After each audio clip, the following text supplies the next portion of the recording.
Hey, welcome back. I've been doing some exploring in recent times. Right now I am on Winter Island. We left you up here and we were gonna go for the Divine Beast, but I kind of cheated a little bit. I'm wondering, hey, how do I get that selfie mode? And so it turns out I need to go over here, hopefully. So I talked to Impa in Kakariko village, gave us this waypoint. And so now we'll just go check it out. R.I.P. Yeah, there's another Lionel over here. I'm not sure how many there are total, but they're stupid hard to kill. So I found a treasure chest and a Korok seed. And that's pretty much it on Winter Island. I've got a question though, because I see these things all the time, these little half circle, full circle rocks. Is there some significance to all this, or not? Because it's a video game, so there has to be something, right?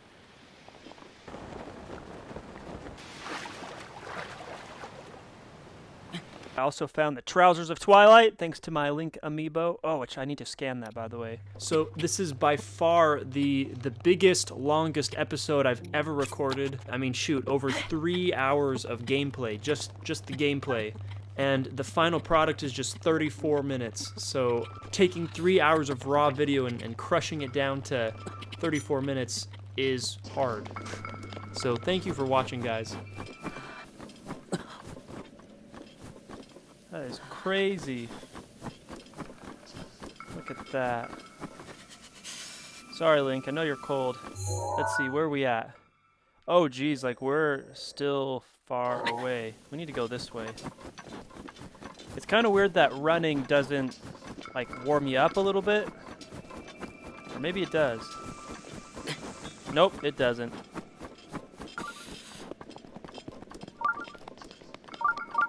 Wow, what a...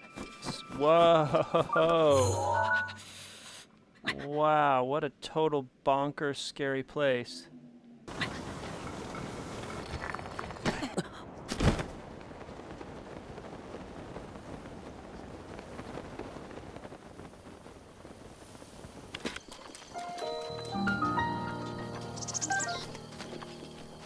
Ooh.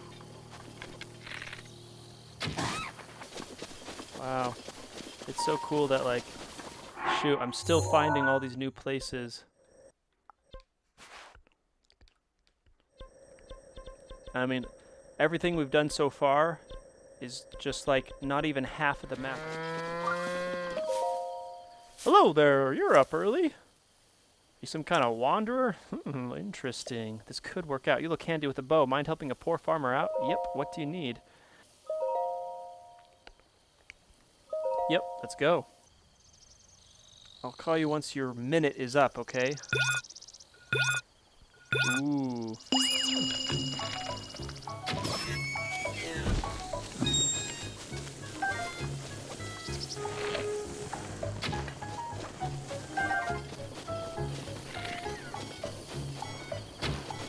Ah! Get back here!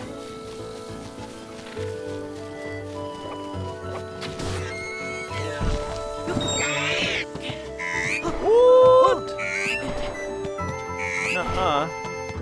How do I get off?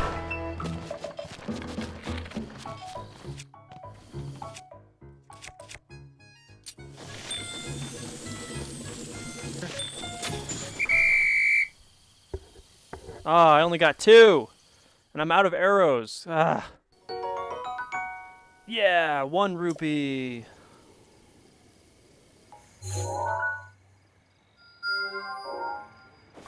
Oh wow, look, there's like a whole...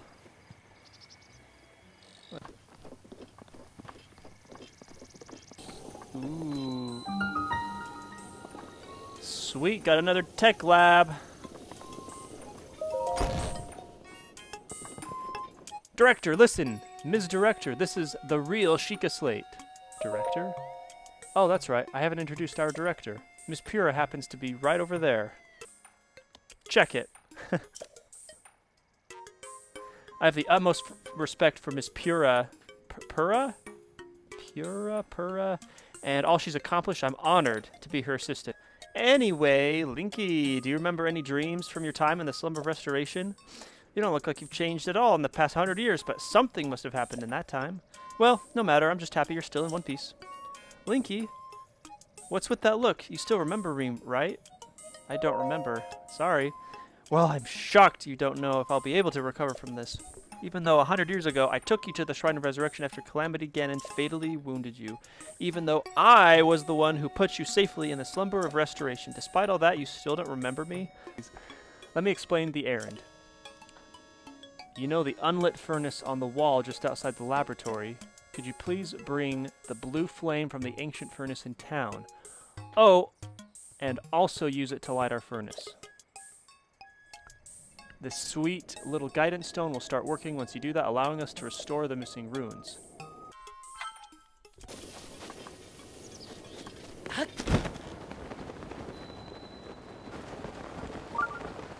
So I assume this is the blue flame she's talking about, because it looks like a blue flame. How do I carry it though? I don't know. Hey, it's Jesus / Reed.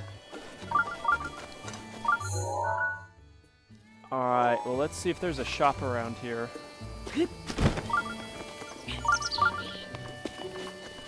Hello, what great weather.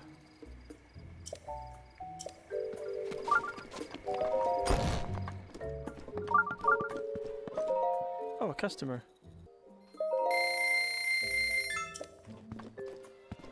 Yeah, bomb arrows.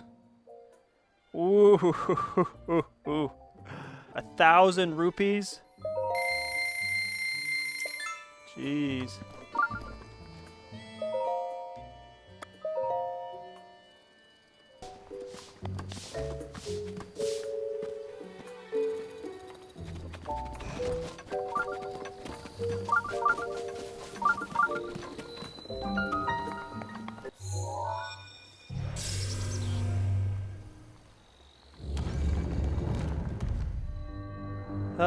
My Hamagana apparatus, which means it's gyro. Yep.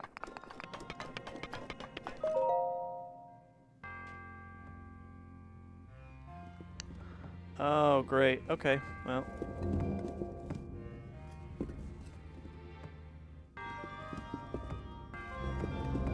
Oh, no! Jeez, what the heck? Oh, that's interesting.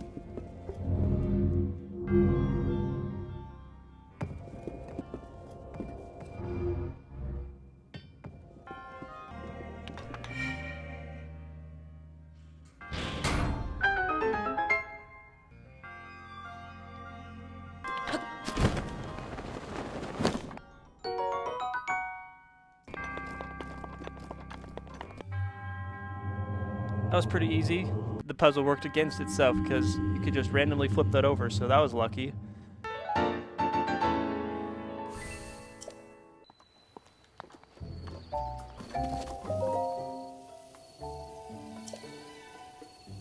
Model homes. Ha!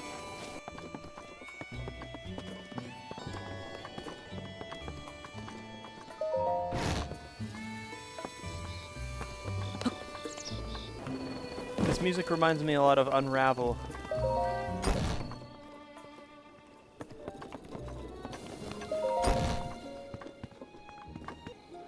Ooh, cold resistant.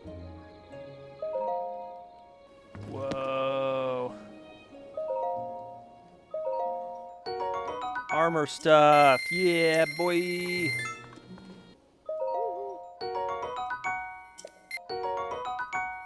Look at that.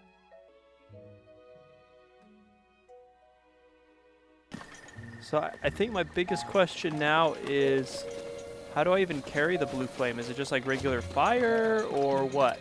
The short answer is yes. But before we get to that, let's get distracted by some other things. Uh-oh, got the blood moon again. Really? Again?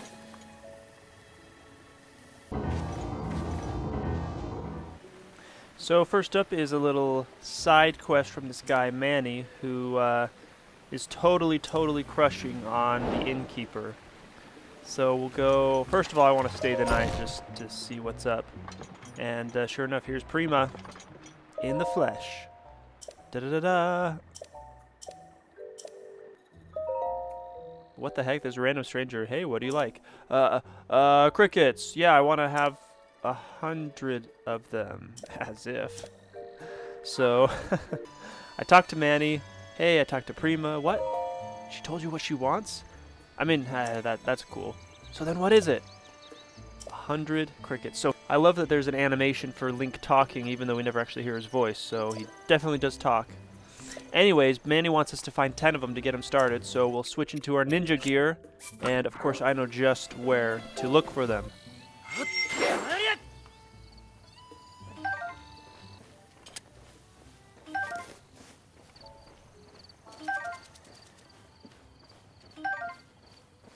So it is confirmed you can in fact find fairies by cutting down grass.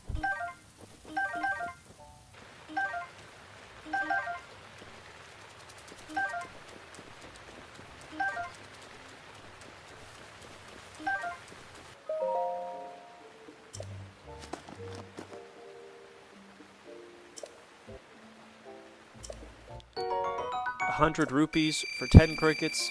That's a great deal. Thanks, Manny.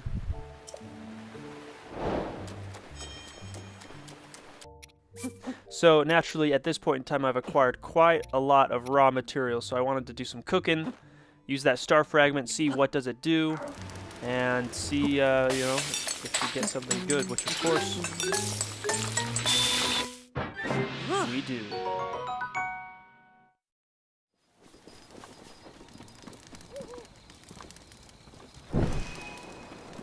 This whole blue flame part actually takes quite a while, so I'm going to speed it up. It's actually at like 950% right now. But basically, there are these little lampposts that you have to carry it to. I don't think you have to carry it to, but just in case, like maybe it's raining, or maybe your wooden flame carrier runs out or something. And I got 2 wooden weapons that I were alternating, so one of them wouldn't burn out. I don't know if they do burn out, but I thought maybe they do. But you take it all the way to the Ancient Tech Lab, and it becomes a travel point.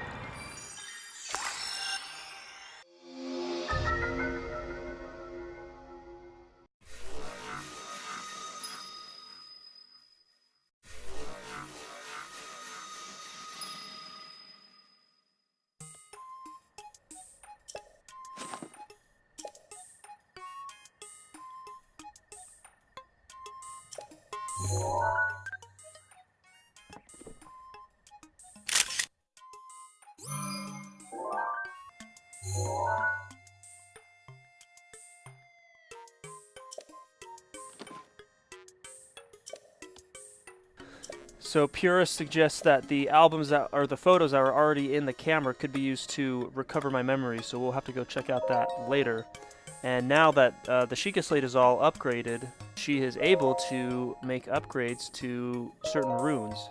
And so I just need to give, like in this case, 3 ancient screws, which I have a ton of. Got a lot of them. Now that I have all these ancient pieces of tech, I can upgrade my Sheikah Slate.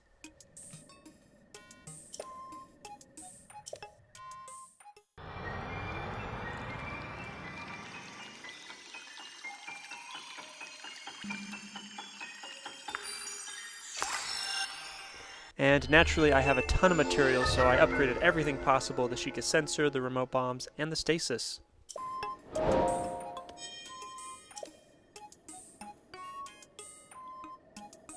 Now with this Sheikah Slate all upgraded, there's only one thing left that I want to do, and that is climb the tower. But of course we get distracted on the way. I came across this Korok seed that I had to chase after, and it was actually really tough because it wasn't a linear progression. They kind of popped up all over the place. And of course, naturally, I come across these 2 shrines, so I tagged those really quick. And finally, little devil makes me work for these Korok seeds. And now I'm flying off again, but oh wait, what's this suspicious looking puzzle? Of course, this is another Korok seed puzzle. So pull this metal block into place. Bada bing, bada boom. Another Korok seed.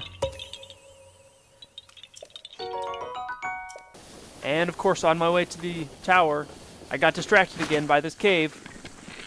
What's in the cave? I don't know. Let's go check it out. And of course, there's this bokoblin guarding it, but he's pretty quick to get rid of. And there's just a bunch of stones, so we can use that to sell, to upgrade equipment.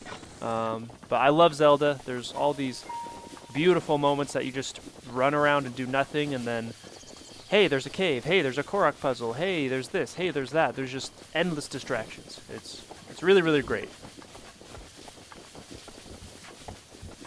And of course, simply climbing the tower would be way too boring, so we've got to clear out all these thorny weeds that suck.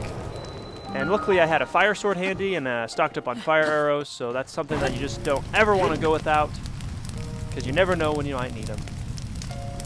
And of course the fire creates this updraft that you can glide up, so I was thinking, hey, let's do that. And the game said, LOL, nope.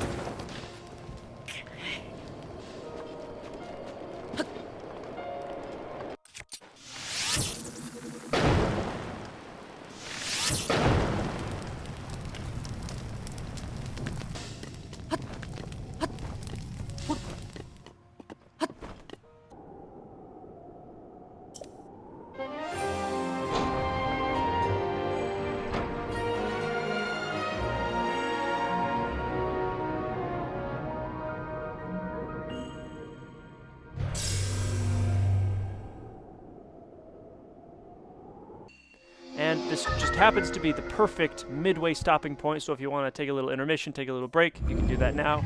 I'm going to take a break on editing, and we'll see you soon.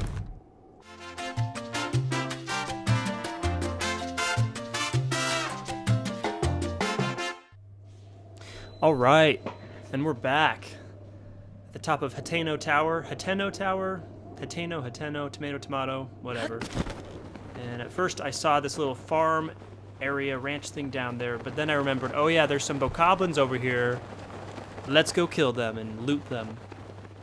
And so I've got these bomb arrows, lucky me, but then I see that this smaller fort in a second here has some exploding burrow, so I'm like, oh, golden opportunity.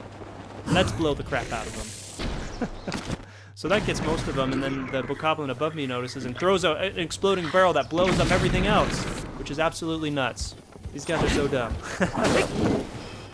Now, this is an interesting thing. This is the second time, see the stutter there? How it paused for just a brief second. And so there's definitely some sort of loading error or glitch or something when the big guys, I don't know what they're called, moblins or whatever, when moblins fall off of their little tree forts, the game stutters, and that's the second time we've seen that, although this time was a lot quicker than the first time we saw it. One thing I've noticed is that you can use the stasis to find mushrooms on the cliffside, and so that's a pretty useful tool for mushroom hunting and finding other objects that can be affected by stasis. I tried doing a jump slash on the fish to kill it, but it didn't work.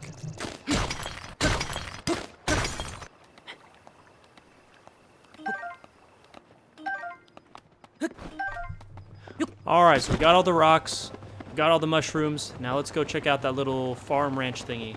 I love games, especially like zombie games and apocalypse games, that let you explore these like old decrepit set pieces. And that's one of my favorite things about Breath of the Wild, is because it literally is a post-apocalyptic game, just a touch of magic. There's all these really neat places to explore. How many arrows does it take to kill a moblin?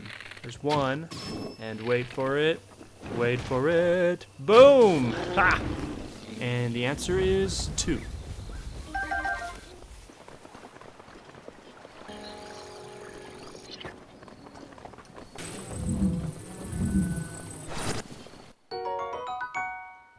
If you think you need a Korok leaf to move the boats, well, oh my gosh, what the heck, go away. All you need is something metal, and use your magnesis rune to literally move the boat around by pushing it with that metal object. It's a little challenging with a treasure chest, and I have yet to try it with something with a sledgehammer or a bigger object, but that would certainly probably be more useful. And the other thing that's cool with the magnesis is it's really the only opportunity you have to go fishing, which in this case you can't actually get fish, but fishing for treasure chests is still technically fishing.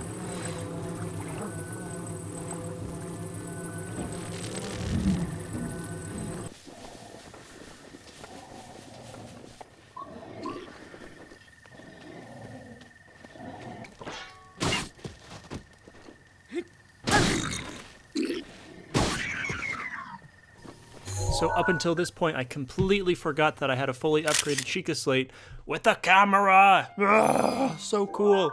And so I just went crazy with the pictures and stuff. And a lot of it was edited out because it's just like useless. You don't need to see me taking pictures of 5,000 different swords and shields and apples and stuff like that. But I do have them a lot in this the last part of this episode.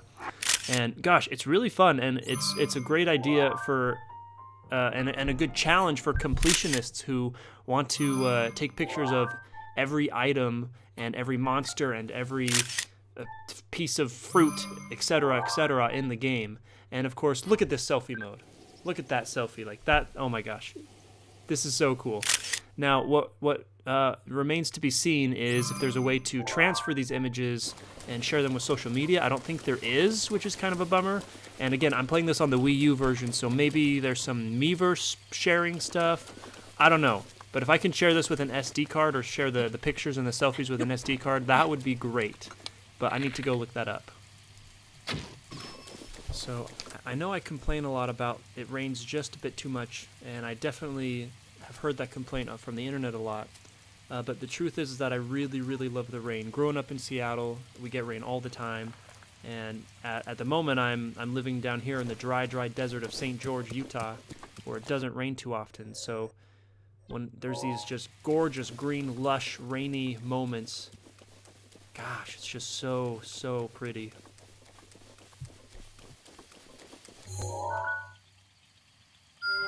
And one thing that I didn't realize was a feature is using all these different stamps to mark locations for like cooking pots and Korok seeds.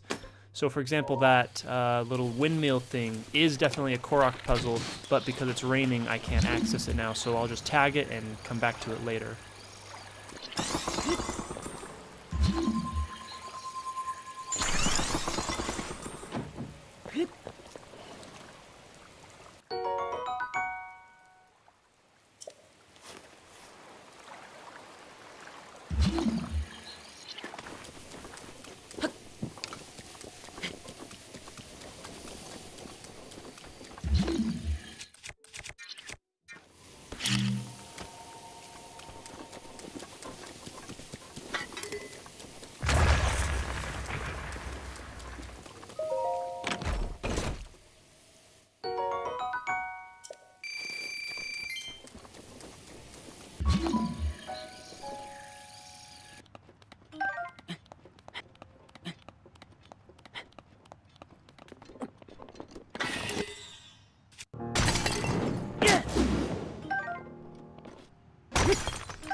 I keep having to pull up the map over and over again because I get lost and turned around, and so I want to keep heading back to Kakariko, which is just up there in the top northwest, the top left. But along my way, I keep like changing directions of where I'm headed. So I'm really glad that there's a map. But then at the same time, I'm really bummed that they took it out of the Wii U version, or at least having it on the gamepad. And I'm still hoping that there'll be a little patch for the Wii U that allows us to have that mini-map.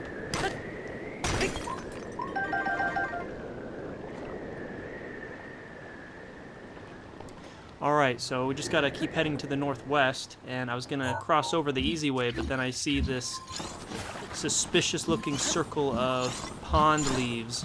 So, that's probably a Korok seed, and oh look, it is. And since I'm already doing the whole crinosis thing, or what, let's just keep doing it, because it's fun. So remember when I said I like exploring old decrepit things in video games, which actually is true in real life. I really like exploring old abandoned stuff in real life. Well, when you see this whole canyon of abandoned stuff, yeah, I'm not going to pass that up.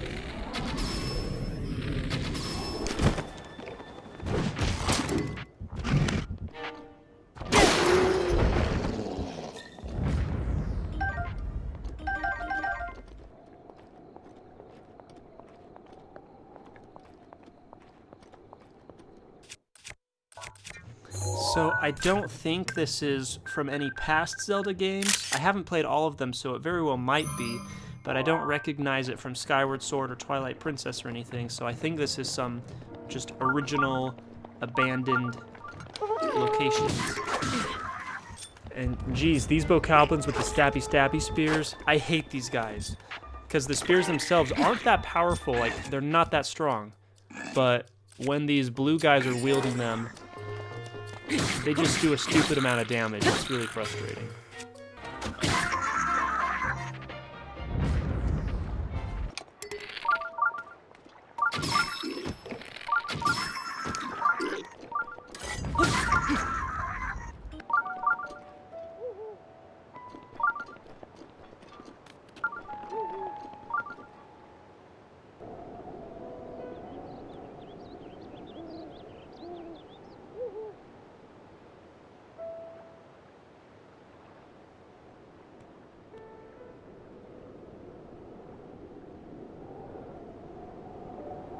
Okay, so my shrine thing is going crazy, and as you can see, there's this light that's reflecting in the water, so I definitely know there's a shrine behind this waterfall. But the question is, how do I get there? And then, of course, I see that hole in the cliff. So, where are we gonna go? We're gonna go to that hole in the cliff. And bada bing, bada boom, there's the shrine.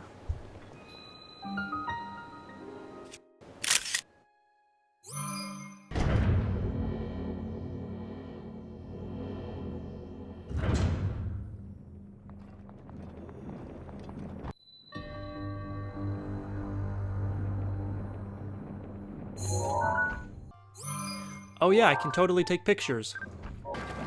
So it's pretty obvious that Link alone will not be able to push down this large button. However, the hint for this shrine is 3 boxes. So, I guess that means there are 3 boxes that I need to somehow solve a puzzle.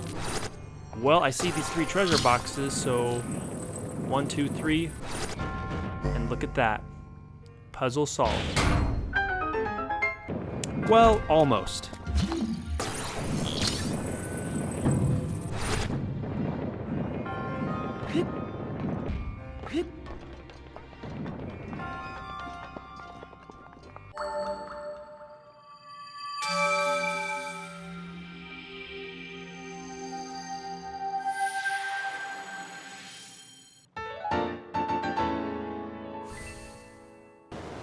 So I'm still trying to get to Kakariko as fast as possible, but inevitably distractions, as always, arise in the form of taking pictures, treasure boxes, and Korok seeds.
Okay, so this sounds kind of crazy, but tossing up these metal boxes to break them and get all the cool stuff inside is really satisfying and a lot of fun. And now we're on the other side of this incredibly awesome canyon. This is probably my favorite area in Skyward Sword. What's it called? Breath of the Wild. Favorite area in Breath so far. And I'm sure there are plenty of secrets to discover, but we gotta go. So that's what we're gonna do. And, okay, so this is a crazy one. Just a random traveler, some middle-aged guy with a mustache, right? But he drops this, join the Yiga clan. And so, what the heck? We've been hearing about this Yiga clan for hours and hours and hours, and then finally we run into one. And he's actually really easily subdued by an ice arrow and a slash. But, whoa. So now we definitely know it's not just a rumor. Yiga clan is out there, and they want to kill me. Their sole purpose is to kill the recently resurrected hero. Yikes. Oh my gosh, what is this? Glowing mushrooms, a giant plant thing? We're definitely in for a surprise. What is this? I don't know. Oh, a great fairy, that makes a lot of sense. So, yeah, great fairies have always played a pretty important role, especially like in Ocarina, where that's where you go to bottle fairies and stuff so you don't die all the time. And I love that we have, she just snatches that right out of your hand.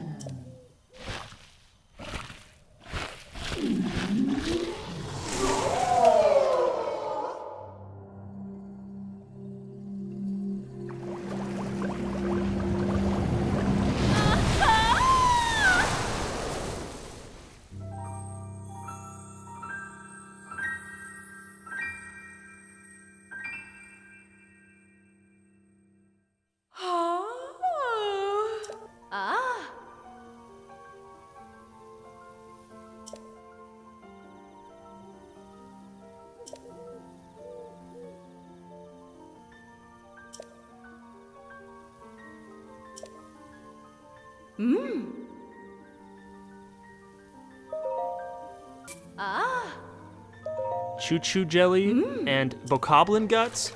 Oh, that's so cool. So I've been wondering what these things are used for, because you can't cook them, they're always nasty. And so, wow. Oh gosh, that's super cool. Huh. There is so much in this game. I love it.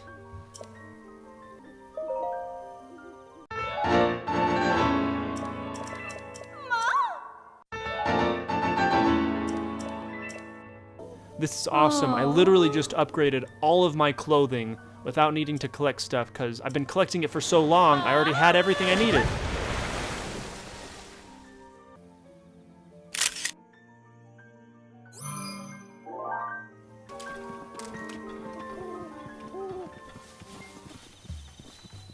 Oh my gosh, it's the blue ghost rabbit! This guy, and he just disappears. Well, we finally made it back to Kakariko and catch up with Impa, who confirms that the Sheikah slate we have is definitely the same one that we used with Zelda. And because these pictures are already on it, she suggests that, hey, you know what? You can go to these locations in the picture and maybe get some memories back. So that's pretty cool, and we're definitely going to check that out. But for now, we're going to go cure the rest of the divine beasts, or at least the flying one, because I think that would be super dope. And Impa says that she wants us to do that anyways. So we're going to go run off and tackle that flying beast next. And beyond that, we'll probably hunt down some memories, see what we can find, and recover. And as always, thanks for watching.